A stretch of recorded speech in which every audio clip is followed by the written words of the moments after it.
السلام علیکم ناظرین، شان علی ٹی وی میں آپ کو خوش آمدید کہتے ہیں۔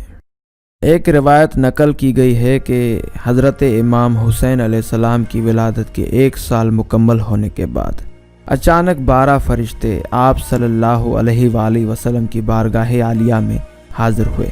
ان کے مختلف چہرے تھے، ایک شیر کی شکل کا تھا، دوسرا گائے کی صورت والا، تیسرے کا قیافہ اژدہا کا تھا، چوتھا انسان کا ایک چہرہ۔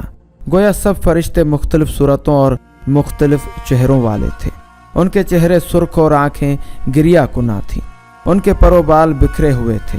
انہوں نے آپ صلی اللہ علیہ وآلہ وسلم سے کہا، اے آقا شش جہت مرسل حق، آپ کے فرزند حسین علیہ السلام ابن فاطمہ پر اسی طرح مصائب و آلام نازل ہونے والے ہیں جس طرح قابیل نے اپنے بھائی حابیل پر مظالم کیے تھے اور حابیل کو اس کی مظلومیت پر اجر جزیل عطا کیا گیا، اسی طرح حسین علیہ السلام کو بھی اجر کثیر عطا کیا جائے گا، اور جس طرح پروردگار عالم نے قابیل پر عذاب شدید نازل کیا، اسی طرح امام مظلوم کے قاتلوں پر بھی عذاب علیم نازل کیا جائے گا۔